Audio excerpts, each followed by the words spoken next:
What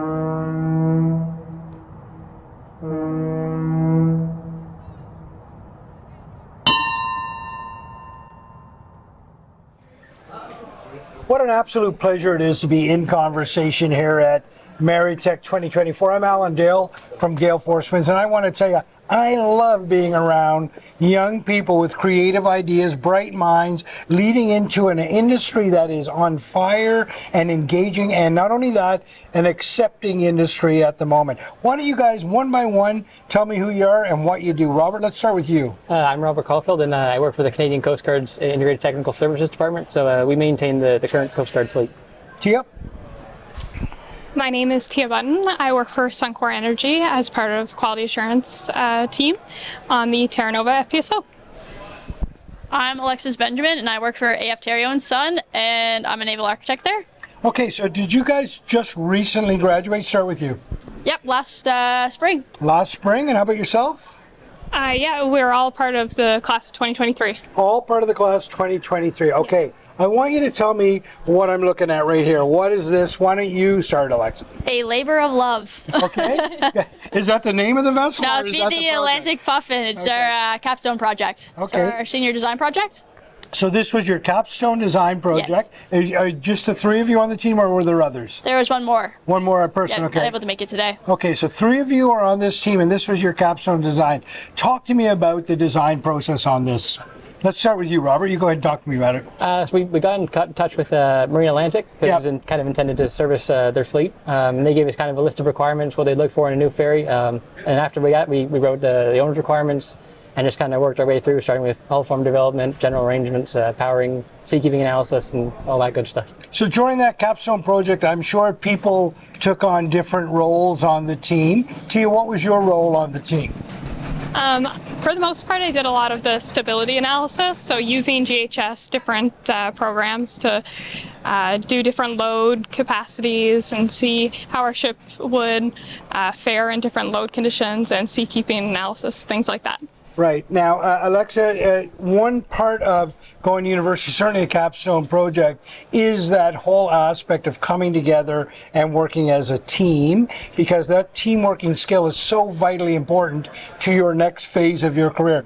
Talk to me about that teamwork experience for you. I think for a project like this, working in a team is vital, because everyone has their own strengths and weaknesses, so we were able to all use our own strengths and then help each other out on their weak points. Yeah.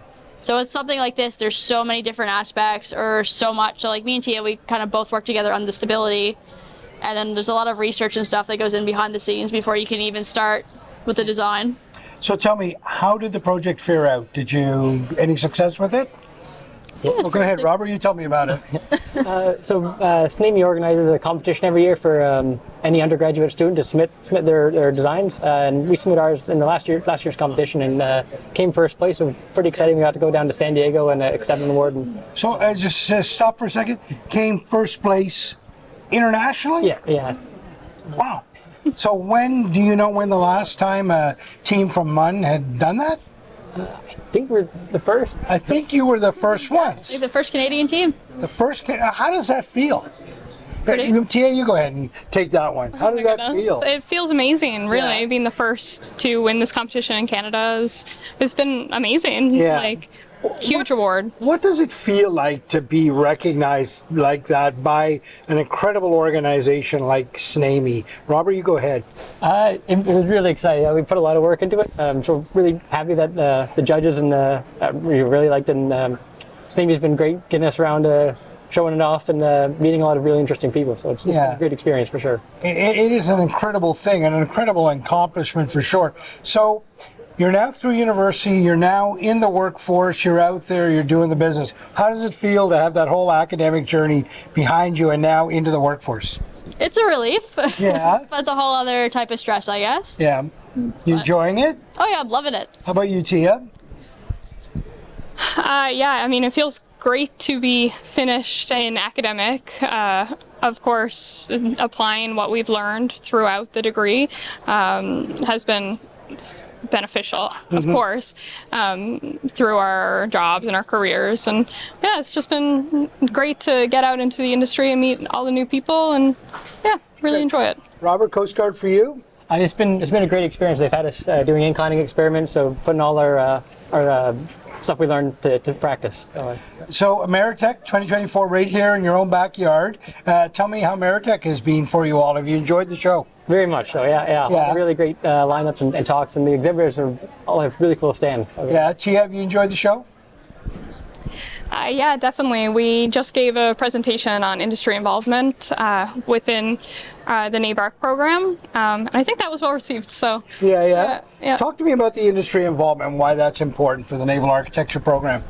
For example, like with this project here that we did, when we wanted to design a new ship for the Marine Atlantic Fleet, so in order to do that, we worked with Marine Atlantic closely to get the requirements. They were able to give us data on their traffic, and then using that really directed the project to go in a way that would benefit both us and them. Right. I want to tell you guys, whether it's wind turbines on the west coast of Newfoundland, or whether it's gold mines in Gander, or whether it's a technology sector on fire in St. John's, Minister Andrew Parsons has got his eyes on a lot of things. But this has caught the minister's eye, and I understand that you guys had to report back to him. Is that correct?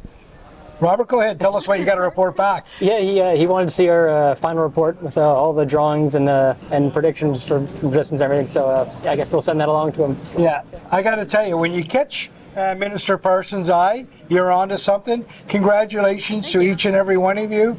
You're to be commended for a job well done. And I tell you this industry is so excited to have bright minds like you now in the conversation. Thank you. Thank you. Thank you very much. Appreciate it.